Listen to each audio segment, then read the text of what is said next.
اے دل بران جعفر تیار،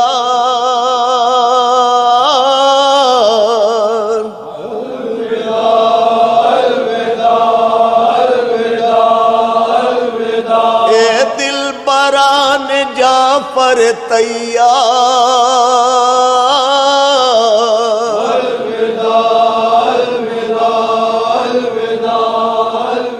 بسم اللہ الرحمن الرحیم۔ ناظرین، اس وقت سوئم کے مجلس جاری ہے اور اس میں شرکت کے لیے خطیب حریت، معروف عزادار اور علم و ادب کے گھران سے تعلق رکھنے والے خطیب عالم حضرت علامہ علی کرار نقوی صاحب ہمارے درمیان موجود ہیں۔ بہت ہی معروف شخصیت ہے عزاداری کے حوالے سے، علم کے حوالے سے، خطابت کے حوالے سے، اور بالخصوص یہ جتنے ذاکرین خطیب حضرات ہیں ان سے بھی دیرانہ تعلقات رہے ہیں۔ کسی کے بڑے ہیں، کسی کے چھوٹے رہے، لیکن بہرحال چھوٹوں سے کے لیے استاد بنے رہے اور بڑوں کے لیے بہت کچھ بڑوں سے سیکھتے رہے، اور وہ سیکھ کر عزاداروں میں پہنچاتے رہے، ماشاءاللہ منتقل کرتے رہے۔ خطابت کا بڑا نام ہے علامہ علی کرار نقوی صاحب۔ حضور آپ سے یہ جاننا چاہوں گا کہ یہ جو اچانک علامہ ضمیر اختر نقوی صاحب رحلت فرما گئے، تو جو اس وقت جو یہ خلا پورا جو ہو چکا ممبر کا خلا جو پیدا ہوا ہے، آپ کیا کہیں گے کہ اس خلے کو کیسے پورا ہونا چاہیے؟ یہ کب تک پورا ہوگا، یا ہو بھی پائے گا یا نہیں ہو پائے گا؟ اس سلسلے میں آپ کی کیا؟ بسم اللہ الرحمن الرحیم۔ بہت شکریہ بھائی علامہ حسن صغیر صاحب۔ میں علامہ کہتا ہوں کیونکہ یہ خود ایسے عزادار ہیں جو کہتے نہیں ہیں۔ بہت عظیم شخصیت ہیں، ان کے تعارف میں کرا رہا ہوں، زندگی میں کرانا چاہیے۔ اور انہوں نے یہ پروگرام بروقت علامہ ضمیر اختر نقوی صاحب کے سوئم کے موقع پر مناسب سمجھا کہ علماء کے بیانات یہاں ٹیلی ویژن کے ذریعے عوام تک پہنچائے جائیں۔ میں کیا کہوں، مجھے یقین نہیں آ رہا علامہ ضمیر اختر صاحب کے کہ سوئم میں شریک ہوا ہوں۔ یقین جانیے، یہ یقین بالکل یقین نہیں تھا کہ علامہ صاحب ضمیر بھائی، جن کو میں ضمیر بھائی کہتا ہوں، ان سے میرے جب سے وہ ہندوستان سے آئے تھے 1967 سے، جب سے میرے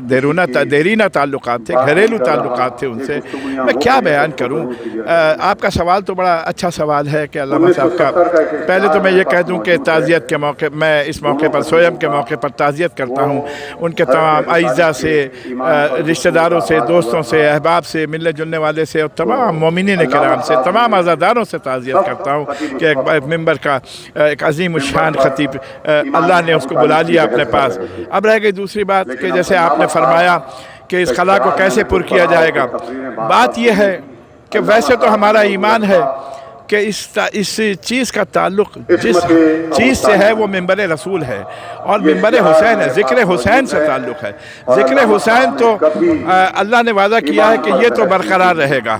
دنیا یہ نہ ہوگی مگر اسلام رہے گا، شبیر بہرحال تیرا نام رہے گا، مانا کہ زمانے کا رہے گا نہ یہ عالم، ترتیب تمدن کی یہ ہو جائے گی برہم، پھر اور کسی رنگ میں ہوگا تیرا ماتم، دنیا یہ نہ ہوگی مگر اسلام رہے گا، شبیر بہرحال تیرا نام رہے گا۔ تو ذاکر وقتی طور پہ تو خلا ہو گیا ہے، لیکن جیسے آپ نے دیکھا کہ ماضی گواہ ہے اس بات پر کہ بڑے اچھے اچھے خطیب جاتے رہے، اللہ ذکر حسین کو برقرار رکھنے کے لیے دیر سے یا بجلد دوسرا ایک ذاکر دیتا رہا، دوسرا ایک پیغام پہنچانے والا بھیجتا رہا۔ لقن صاحب گئے، اس کے بعد کوئی دوسرا آ گیا، کمل صاحب گئے، سعید الملت گئے، بڑے بڑے ذاکرین گئے، علامہ حافظ کفایت حسین گئے، علامہ رشید ترابی کے بعد آدمی یہ سوچ رہا تھا کہ نشتر پارک کون سنبھالے گا، کچھ ہی عرصے میں علامہ طالب جوہری صاحب پیدا ہو گئے، ان کو اللہ نے پیدا کر دیا۔ تو اس بات کی فکر نہیں کریں کہ کوئی یہ ممبر کا خلا کیسے پر ہوگا، یہ ذمہ اللہ نے اپنے سر لیا ہے، آل محمد نے سر لیا ہے، یہ فاطمہ کی مظلوم بیٹی نے جناب زینب نے سر لیا ہے، جنہوں نے بات یہ ہے شام کے بازاروں میں کہ ذکر حسین کو برقرار رکھنا ہے کسی بھی صورت سے۔ انشاءاللہ چند ہی دن میں آپ دیکھیں گے کہ مولا کے ذکر کرنے کے لیے اسی شان کا دوسرا خطیب بھی پیدا ہو جائے گا۔ وقتی طور پہ تو یہ خلا ہے اور اس کا ہمیں شدت سے احساس ہے، اللہ اس خلا کو پورا کرنے کی توفیق عطا فرمائے۔ اور دوسری بات، ہم تمام ورثاء سے اور ان کے اعزاء اور اقارب سے یہ تو نہیں کہیں گے کہ صبر کریں، میں اللہ سے کہوں گا اللہ